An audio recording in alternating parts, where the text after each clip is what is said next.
The definitive Grail hero tier list. Is there anything that possibly exists? Not really, no. But it's something we could at least attempt. Saving up Grails can take quite a while, and by the time you have enough Grails for something that you've been meaning to build, there's a good chance that they may not even be as good as they once were. Whether that's for arena purposes or some sort of meta shift in Aether Raids, I want to talk about this. Because outside of just spending for your favorites, there's always that question of, oh, what should I invest my resources into? And honestly, there's never a wrong answer per se. However, if you're going to be investing who knows how many resources you saved up over the course of several months, you may want to invest into something that has a lot more flexibility in terms of game modes rather than something that only has one dedicated niche. And because of that, I want to discuss who I believe are probably the best current investments in terms of Grail heroes that we have currently. Now obviously this can change anywhere between maybe next month or even the next legendary or mythic to maybe a year and a half or even 2 years. Who knows how long. Point being is that this is something that will probably have to be consistently updated, and if it's something you want to see consistently updated, let me know down below. But that's what we're going to try and attempt today. I'm going to be giving a general idea of what units certainly work in specific modes, what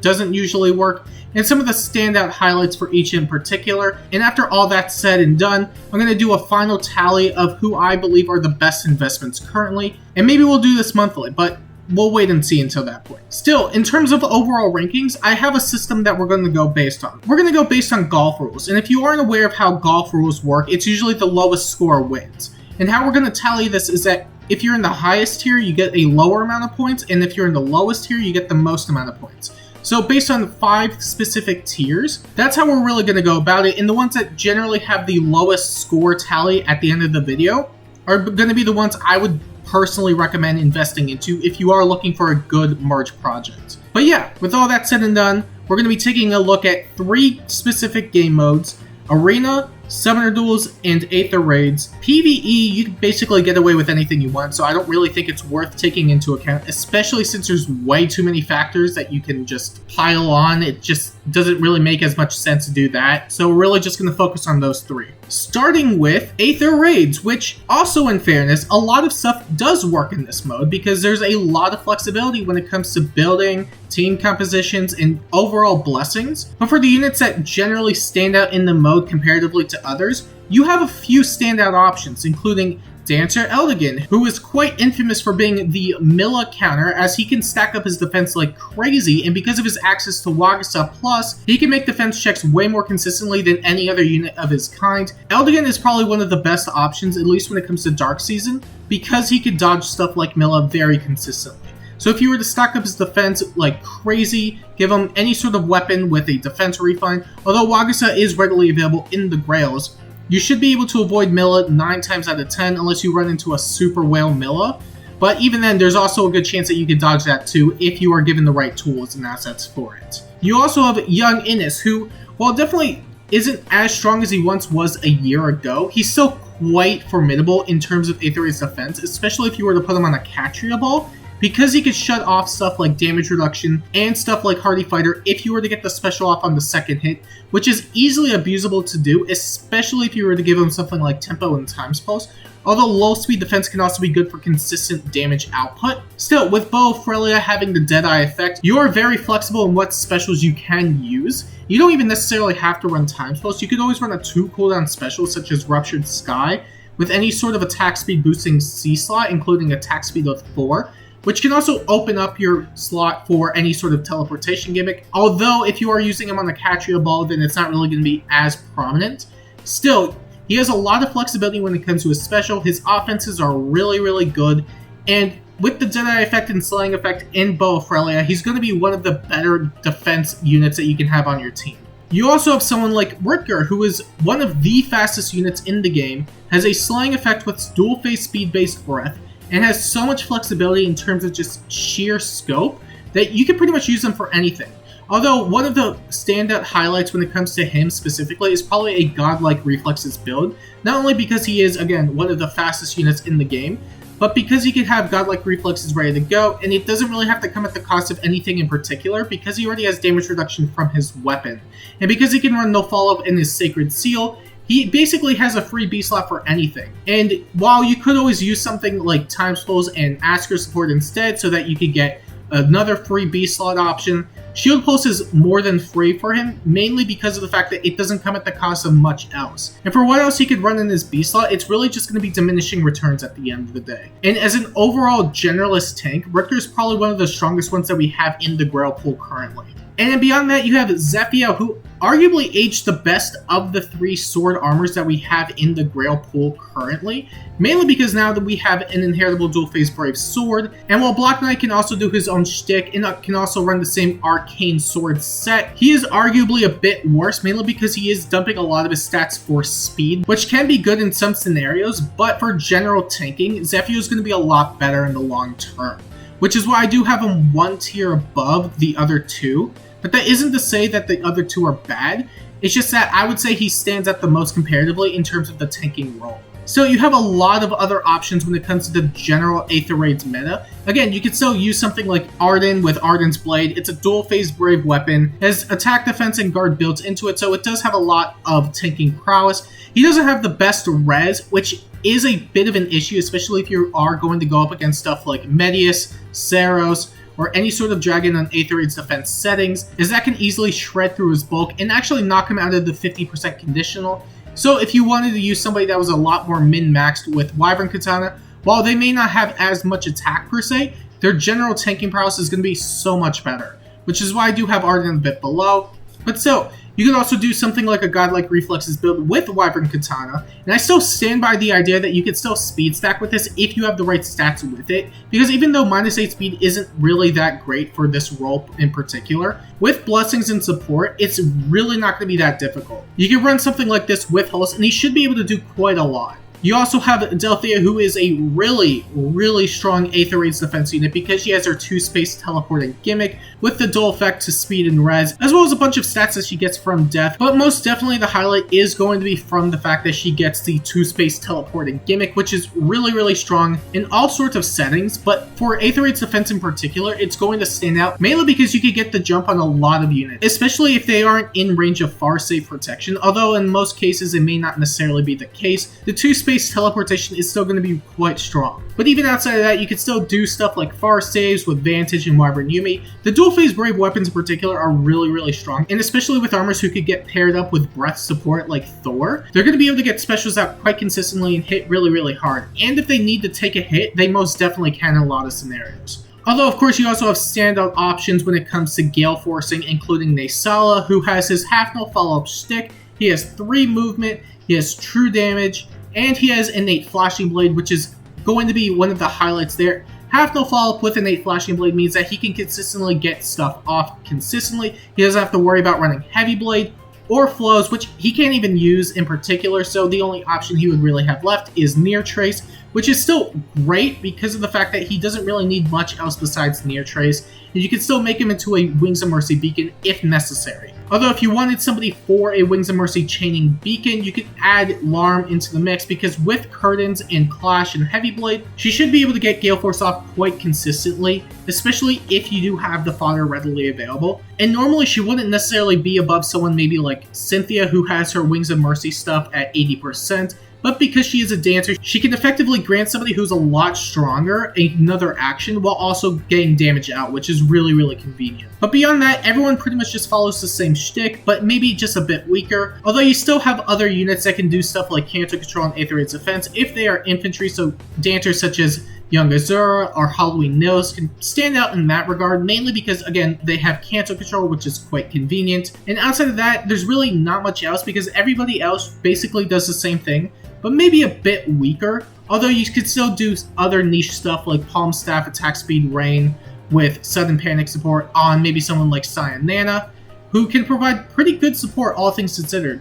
But that would also be a trade-off for someone like Ashnar, who could also act as a backline support and has the bulk to survive if needed to take a hit. And again, outside of that, everyone pretty much does the same thing, if not with a similar or worse performance. And as far as the Aether Raids setting is concerned, that's really as far as I'm going to rank them. Although you could definitely argue that some units are probably way better or way worse than they should be. So you'll have to let me know what you think down below. But for now, we might as well go on to the Summoner Duels tier list, where I think a lot more units are going to be able to stand out here than they would in Aether Raids, mainly because the game mode heavily prioritizes movement and saves. So either you're acting with 1 or 2 movement and you're basically acting as near or far save protection, or you're going into the front lines and running away as much as possible with your movement. And in the meta movement in particular, someone that is able to shut down a lot of that stuff in particular is going to be very, very potent. So someone like Reeve, for instance, well, definitely weaker than Summer Thor, still has his Sabotage Stall effect, which is really, really strong. I don't know why they gave this out on a free unit,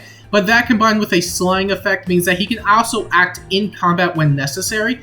And again, while it's still considerably weaker than Summer Thor's, who also has Exposure and can charge her own specials on every other turn, it's still quite potent, especially if you don't have Summer Thor readily available. And while in the Aether Raids tier list, I did say that Zephyr was definitely the standout highlight of the 3. I think because of the lack of blessings and a lot of the other stuff you're fighting on defense isn't going to be nearly as common, although you'll still see stuff like Catria Balls, because that will still exist for sure, but you have other means of getting around that. I think it's going to be a lot more flexible in terms of placement, so I do think with the Arcane Sword, Arden and Black Knight can also place in the same position as Zephyr. But also, as mentioned, because the game mode definitely favors heavy movement, units such as Geralt, Finn, Walhart, they're going to stand out a lot more comparatively.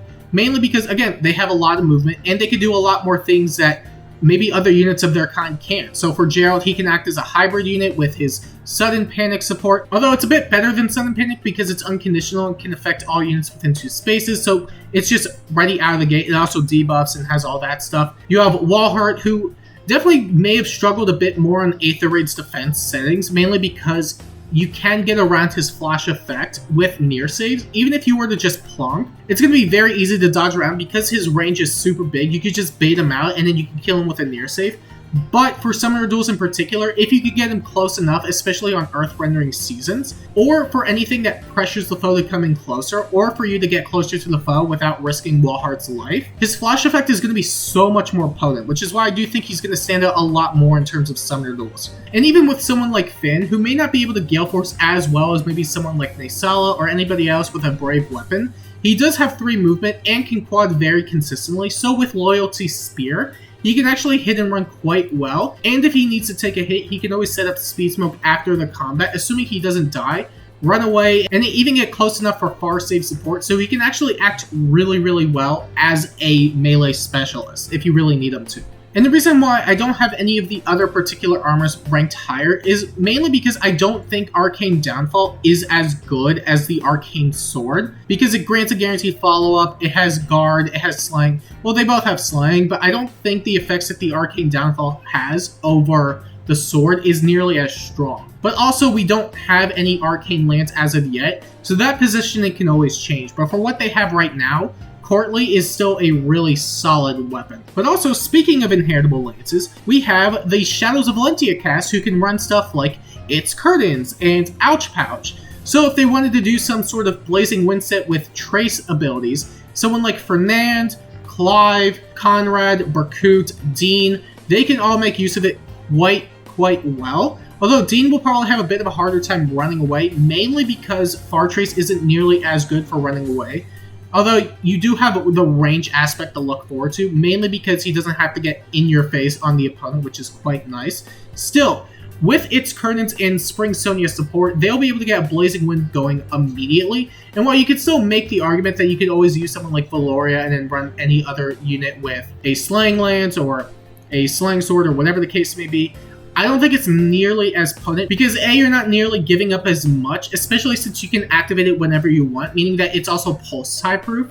And B, if you did want to use someone like Valoria, you still have to make up for the additional cooldown, which could always mean you have to run additional support or give up a Sacred Seal for Quick Impulse, which is why I don't think it's nearly as good. But also in terms of just standout options, I do think Garneth actually may do quite well here.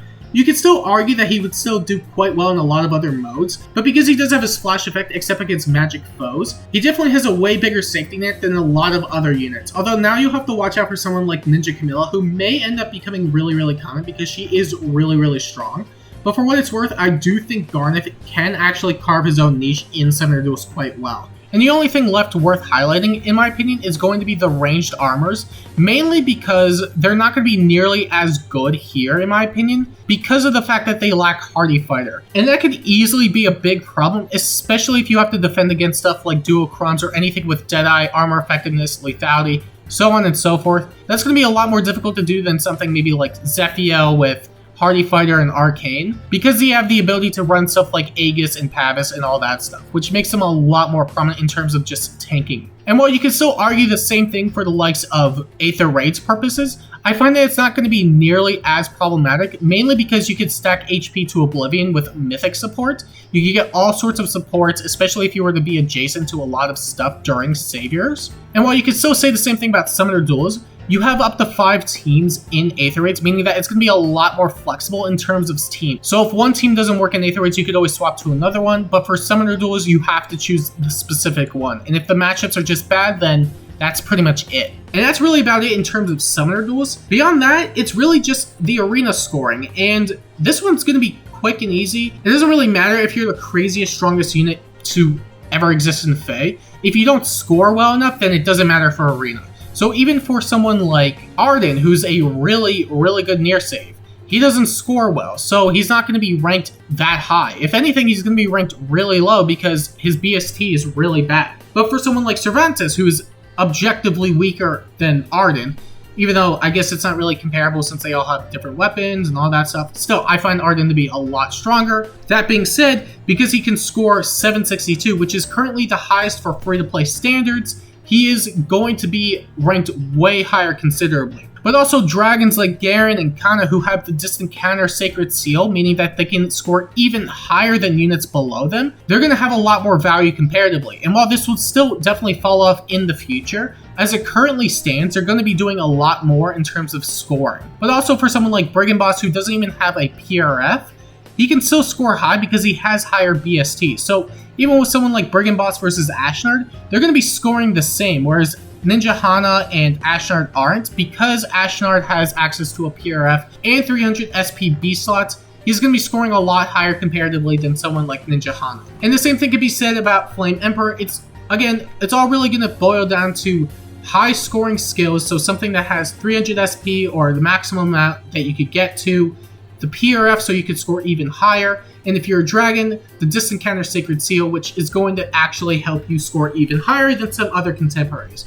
But units such as Arden and Lissa, who just can't score, especially the healers, who can't really score at all because they lack so much stuff, they're going to be suffering the most. And that's all it really boils down to when it comes to arena. If you score high, you're good. If you don't score high, you're bad. That's really all there is to it. And to be honest, I don't think it's really a good measure of a unit's performance, but if you are looking to get the most bang out of your buck when it comes to Grails, then it is most definitely worth considering. Still, in terms of the overall ranking, there are 5 units that stand out the most in terms of most bang for your buck, and that's currently Cervantes, Young Innis, Holst, Reeve, and Rutger. They all have their own niches that they definitely excel in comparatively to others, but when it comes to the overall prospect of value, I find that these 5 units in particular are going to be some of the most valuable that you could build currently.